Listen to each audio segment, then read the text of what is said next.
Ini yang tujuannya PON kan digadang-gadang untuk tujuannya untuk Pembibitan usia muda. pembibitan Iya. segala macem. Tapi malah kejadian kayak gini. Iya. Kita pasti pengen merindukan dong supaya ada buas-buas lain, Andika Ya, Firmansyah iya, yang iya, muncul Andika dari Firmansyah. PON. Ricky Cawor Iya, Yang baru ya? muncul yang dari- baru tuh 2021 Ricky Makanya Cawor kan, tuh. kita pengen tuh sepak bola Indonesia ada wonderkid kayak gitu kan. Gimana dulu kita ngeliat Boas Keren dari banget dulu. PON tiba-tiba langsung dilirik Peter Witt ya, kalau Peter Iya. White itu nggak salah langsung Iya, Peter jadi Witt. masuk Peter Witt. timnas kan, wah luar biasa. Sekarang kita menunggu gitu yang kita disajikan malah kekerasan kayak gini kan. Kita ribuan pulau, punya pulau-pulau kecil yang banyak, dan kita lihat pemain-pemain kita dulu di era Primavera, di era Beretti, atau tim pelajar kita bisa juara di Asia. Artinya kan memang level usia mudanya bagus.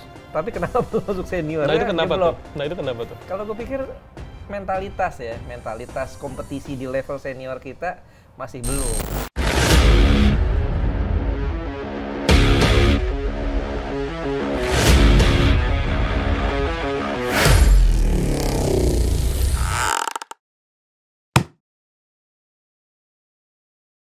Jadi Kalau terus jangan aja. terlalu ini juga ya istilahnya. Jangan lupakan pembinaan usia muda. Iya, pembinaan usia muda. Pembinaan usia muda sekarang sejauh mana perkembangannya?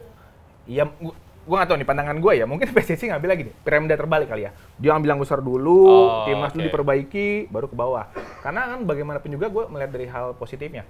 Dengan timnas yang makin bagus, euforia makin tinggi, pemain muda itu termotivasi. Itu kan jadi hal yang bagus ya. Standarisasi naik. Iya, Standar itu naik. betul. Ketika pemain Indonesia melihat, mereka komit nih pemain-pemain dari luar, karena mereka terbiasa kan di klub lain masing-masing ya, nggak makan gorengan nih, wah nggak makan mie nih, wah gue malu nih kalau makan mie. Itu menularkan hal yang positif kan, dia datang tepat waktu, dia latihan benar-benar gitu loh, tidak colong-colongan dari hotel kabur mungkin gitu ya. Itu kan menjadi hal yang nularin hal yang positif gitu kan, dari teknik juga kan bisa diperbaiki, ngelihat ditularkan gitu. Jadi kan mungkin diperbaiki dulu timnasnya ketika sudah benar, bawahnya diperbaiki. Walaupun memang sebenarnya harus bawahnya juga diperbaiki. Iya. Tapi kan rumit ya, Rumit. rumit banget itu loh memperbaiki dari bawah. Wah, mana sabar netizen Indonesia Tapi untuk gue percaya sih dengan PSSI yang sekarang ini ada step by stepnya. Iya.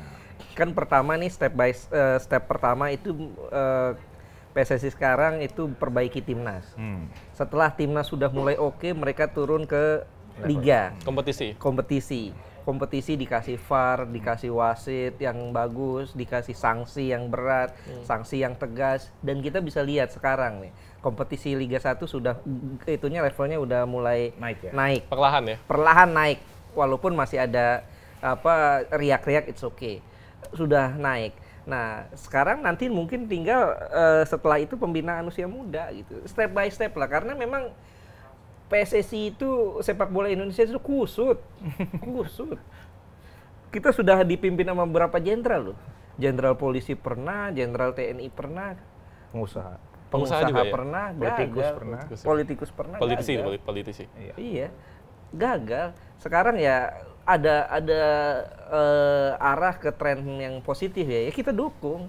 Kalau melenceng lagi ya kita kritik. Kita sebagai publik ya fair aja, bagus kita dukung, Enggak, kita kritik. enggak kita kritik gitu. Meskipun terkadang orang suka bilang, bukankah muara kompetisi itu adalah timnas? Iya. Tapi sebenarnya kan PSSI juga membangun itu juga. Betul. Artinya saya PSSI mengambil langkah yang beriringan gitu. Jadi kompetisinya juga dibenerin, timnasnya pun juga dibenerin. Nah, salah satu muara dari timnas adalah pembinaan usia muda. Ya. Yaitu ada salah satunya PON. Ya. Yang dimana itu isinya banyak pemain muda, tapi ternyata tiba-tiba ada kontroversi sampai Erick Thohir pun juga turun tangan juga. Ya. Dan kebetulan Bung Ais mengawal PON ya kebetulan ya. Di match kontroversi itu yang netizen udah tahu, apa yang terjadi? Ya kalau gue nilai itu ya ada api, ada asap karena ada api ya.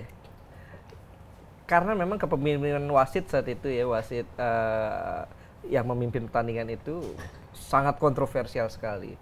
Banyak sekali pelanggaran-pelanggaran yang harusnya diberikan untuk Sulawesi Tenggara. Itu pertandingannya Aceh melawan Sulawesi Tenggara. Aceh tuan rumah ya. Sulteng ya, Sulawesi Sulteng. Tenggara Sulawesi Tengah-tengah. Tengah, Nggak ikut ya? Sulawesi Tengah. Sulawesi Tengah.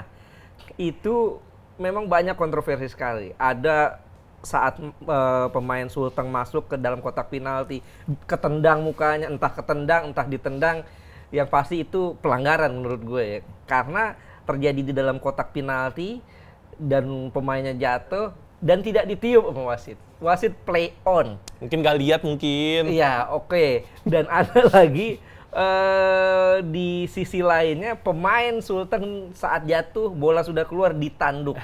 Ditanduk. Entah tanduk entah sih, kayaknya tanduk sih. Mungkin dia kira dia Zidane kali ya. Dan lagi posisi jatuh itu terekam kamera. Tidak juga ada foul gitu ya. Kalau foul it's okay lah, itu karena bola sudah keluar ya. Itu kartu harusnya. Tidak juga, dan banyak kali pelanggaran-pelanggaran. Sementara di sisi lain saat pemain Aceh dilanggar langsung kartu. Langsung kartu merah. Kemudian juga terakhir penalti itu sampai 2 kali dan dua-duanya penalti goib ya. Wajar kalau seandainya, gua nggak bilang wajar sih. Enggak dong, jangan dong. Iya, artinya wajar emosi. Tapi wajar lagi lu bilang tuh. Iya. Wajar emosi ya. Kita maklumi ya. Iya, emosinya wajar. Gua ya. memaklumi emosinya. Iya. Emosi pemain Sulawesi Tenggara, kemudian pelatihnya itu Zulkifli Syukur, pelatih Sulteng. Sulawesi Tengah, sorry. Salah mulu tengnya itu ya. Sulawesi Tengah. Emosinya wajar, tapi yang gue tidak tolerir adalah kekerasannya, pemukulannya. Itu yang menurut gue apapun salah. Di dalam sepak bola apapun tidak boleh dengan kekerasan. Itu yang dilakukan itu Muhammad Rizky namanya. Muhammad Rizky. Back bagus asli. Itu back bagus, susah sekali ditembus, solid defense-nya segala macam, tapi sayang dia tidak bisa menahan emosi itu. Itu bahaya loh saat wasit lari dipukul, di jab itu ya, bukan sekedar dipukul karena dipukul rahang lewat. Wah, itu untung. Langsung KO ya? Langsung KO karena terkena kepala belakang ya. Dia sempat, kalau gue lihat di situ sempat kejang itu wasit, sempat kayak lidahnya menelan lidah. Sempat ya, lidah tertelan. Sempat, dan itu sempat ditutupi kan sama steward dan juga pemain-pemain Aceh. Itu sangat mengerikan ya. Artinya memang apa yang dilakukan itu sangat membahayakan nyawa orang. Untungnya alhamdulillah wasit itu selamat gitu. Tapi tetap wasitnya salah dengan segala kontroversinya dan harus diusut. Lisensinya dicabut kata Zulkifli Syukur. Iya, itu kata Zulkifli Syukur ya. Keinginannya. Tapi keinginan ya. Pak Ketum PSSI sudah menjanjikan bahwa itu akan diusut. Oh, ya. Apakah ada pengaturan skor atau apa. Tapi juga memang saya sepakat dengan Pak Ketum, bukan hanya wasitnya, tapi yang melakukan pemukulannya pun harus mendapat sanksi. Sanksi seumur hidup kalau si Rizky kalau nggak salah. Ya. Boleh bermain. Seumur hidup ya? Setahu gue, tadi kita cek lagi ya. Aduh, sayang banget ya. Belum keluar tapi ya. Udah keluar ya? Belum keluar ya? Iya, tapi memang ya apapun juga gini, kekerasan itu tidak bisa tolerir Iya. dalam sepak bola. Ini urusannya bisa nyawa loh. Kalau salah pukul, dia lidahnya tertutup. Kita pernah almarhum Khairul Huda kan juga lidahnya, karena itu penanganan, apalagi kita nggak tahu penanganan di lapangan seperti apa gitu kan. Jangan sampai tidak ada sepak bola seharga nyawa lah kan. Ya. Gitu. Jangan nggak boleh kayak gitu. Makanya memang harus diusut wasitnya, pemainnya. Ini yang tujuannya PON kan digadang-gadang untuk tujuannya untuk Pembibitan usia muda. pembibitan Iya. segala macem.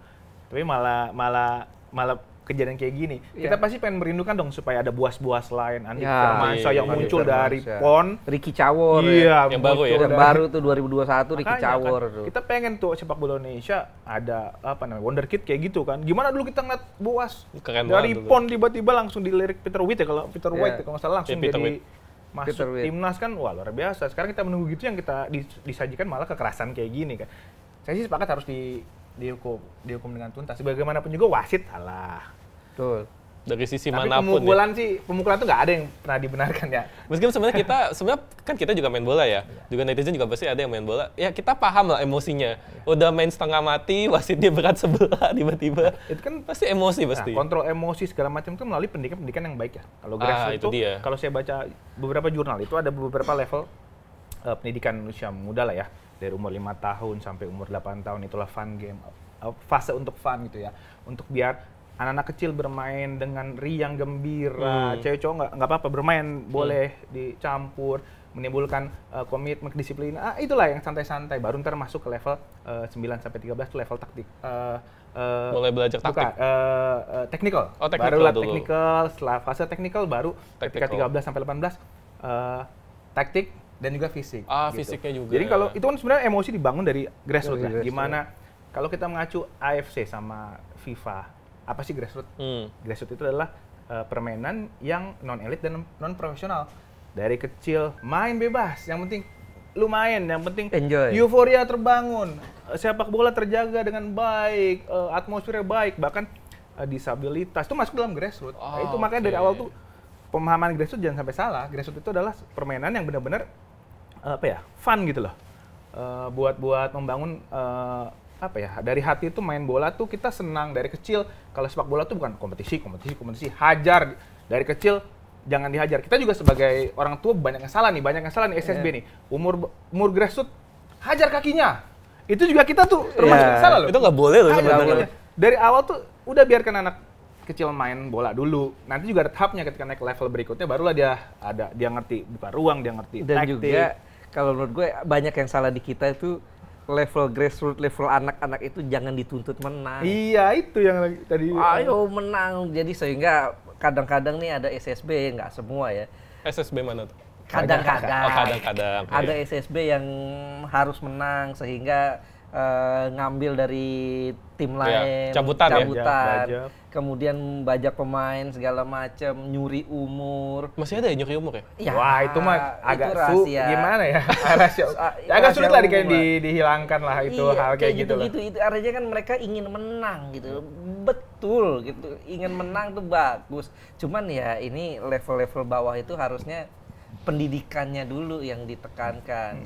Ya sehingga ke atasnya nanti mentalitas pemain-pemain kita udah mentalitas yang fair, mereka berpikirnya fair, bukan cuma sekedar menang gitu. Sportif. Ini yang perlu ditekankan oleh pelatih-pelatih level usia muda kita. Jangan sekedar menang lah. Menang bonus aja gitu loh. Kalau menang bonus. Padahal belum tentu ya. Lu menang tapi main bagus belum tentu Belum kan? tentu. Iya. Betul. Istilahnya yang penting fun dulu, nikmatin dulu. Biasanya kalau lu udah ngelakuin hal yang lu senengin, hasilnya bagus ya. Ya, itu dari level bawah makanya harus dibangun tuh sudut pandang itu ya dari kecil. Dan juga pastinya pemain muda ingin berkembang, ya kan? Iya, Masalahnya adalah ladangnya, begitu ladangnya. Jadi kepada siapa pemain muda berharap bisa mengembangkan talentanya? Iya, gini loh. Kita perhatiin deh, pemain-pemain muda kita itu potensinya luar biasa. Oh iya, betul. Kita ribuan pulau, punya pulau-pulau kecil yang banyak, dan kita lihat pemain-pemain kita dulu di era Primavera, di era Beretti, atau tim pelajar kita bisa juara di Asia. Artinya kan memang level usia mudanya bagus. Tapi kenapa belum masuk senior? Nah itu kenapa tuh? Kalau gue pikir mentalitas kompetisi di level senior kita masih belum. Mentalitas artinya gini loh, bahwa untuk jadi seorang olahragawan tuh harus disiplin. Makan harus jaga, istirahat harus jaga. Kan banyak pemain-pemain kita saat sudah masuk ke level senior baru tenar dikit, iya. dugem. Layu sebelum berkembang. Betul, kemudian kenal kehidupan malam. Setelah latihan makannya ketoprak, makannya banyak loh Ntar tiba-tiba ada postingan yang penting halal gitu. Gue beberapa kali ngobrol sama mantan pemain, itu kadang-kadang sudah disediakan di hotel pemain gitu. Dulu mungkin di Century Park gitu ya, sudah ada makanan-makanan sehat, tapi mereka justru pilih makan somai di luar. Yeah. Makan somai, makan bakmi, ya. Ini yang membuat berpengaruh buat fisik para pemain kita. Nutrisinya. Komitmen sebagai pesepak bola yang harus dijaga. Ya mudah-mudahan dengan hadirnya para pemain diaspora yang sudah terbiasa dengan hidup teratur gitu ya, dengan pola latihan dan pola makan yang benar gitu, mudah-mudahan itu bisa menulari pemain-pemain kita ya. Itu kan penting banget itu. Karena nutrisinya harus terjaga, fisiknya itu harus dijaga, mudah-mudahan ya itulah mereka bisa menularkan. Kita gini loh, untuk jadi atlet yang hebat itu ibaratnya kontrak untuk tidak hidup enak. Itu benar. Dalam tanda kutip. Itu benar. Soalnya kontrak untuk tidak hidup enak. Karena sejak kecil atlet-atlet itu, orang-orang anak-anak yang lain main sepeda bersama teman-temannya, dia pergi latihan. Teman-temannya main mabar ya, game online bareng, mereka pergi latihan. Latihan fisik segala macam. Itu kan nggak enak pasti. Kemudian saat mereka mulai jadi atlet, makannya juga nggak bisa makan sembarangan. Makannya betul-betul makanan atlet. Itu kan pasti nggak enak juga. Inilah yang menurut gue untuk jadi atlet hebat itu adalah kontrak untuk tidak enak gitu loh. Nanti ya dia akan dapat hasilnya gitu. Enaknya belakangan gitu. Kan kita tahu Cristiano Ronaldo kayak gimana sih hidupnya gitu. ini ya. Minum soda enggak, makan gorengan enggak gitu. Tapi kita bisa lihat dia bisa bermain dengan intensitas tinggi di level tinggi sampai usia 39 tahun ya. Iya, udah mau dekat 40 tahun. Atau kalau lo pengen jadi atlet yang ada waktunya nih, gue kayaknya cuma dari umur sekian, ya udah contoh lo Wesley Sneijder, Ya, itu Samir tadi, Nasri. Ya. Mereka menjaga kondisi ketika main. Ketika pensiun, bebas. Lo mau besar, mau apa, silakan. Ronaldo Brazil iya, ya. ada waktunya gitu loh, silakan aja. Tapi maksudnya ya moga-moga atlet ya yang sedang sekarang berjuang menjadi atlet atau yang sudah jadi atlet harus komitmen seumur hidup. Bukan seumur hidup sih, harus komitmen setidaknya sampai karir mereka. Sehingganya sampai karir mereka meredup gitu. Betul. Perlu ada pengorbanan ya pastinya. Perlu ada pengorbanan. Karena pemain seperti Lamine Yamal nggak mungkin makan siomay itu. Nggak mungkin. Ya sekali-sekali boleh lah. Iya, tapi maksudnya bukan yang kayak ada udah makanan di hotel tiba-tiba dia jajan gitu kan, enggak. Tidurnya juga cukup, nggak mungkin kedugem juga kan. Makanya dia bisa jadi salah satu pemain terbaik di Euro kan kemarin. Dan kita ini aja deh belajar dari pemain-pemain top lah. Bagaimana Ronaldinho saat dia dalam posisi yang sedang populer, lebih banyak pesta saat di Barcelona, dan akhirnya karirnya redup sebelum dia menginjak usia senja. Ya, sampai peaknya dia nggak sampai peaknya. Nggak sampai betul-betul ini. Kita bandingkan dengan Cristiano Ronaldo, Messi. dengan Lionel Messi, yang hidupnya lurus-lurus aja gitu loh. Artinya kan di sini bisa kita lihat siapa yang bisa menjaga komitmennya, siapa yang bisa menjaga niatnya untuk betul-betul jadi atlet hebat, dia akan bertahan lama. Dan itu juga menjadi salah satu mungkin catatan bagi PSSI juga ya, untuk menjaga talenta muda kita, aset harapan bangsa kita, karena kita punya target menuju Piala Dunia ya. Dan itu juga menutup dari episode Urang Ganti kali ini soal naturalisasi. Banyak banget polemiknya, riak-riaknya muncul lagi, tapi rasanya udah lah ya. Pastinya semua pemain diaspora itu mendukung timnas dari hati yang terdalam. Jadi tak perlu dipertanyakan lagi. Soal PON juga itu memang salah, tapi kita paham emosinya. Cuma ya udahlah. Yang penting pembibitan usia muda, pemain juga harus lebih sadar dan perlu ada pengorbanan. Begitu ya. Jadi itu aja dari Bung Ais, thank you. Bang Pras, thank you banget. Dan akhir kata kita cabut. Bye.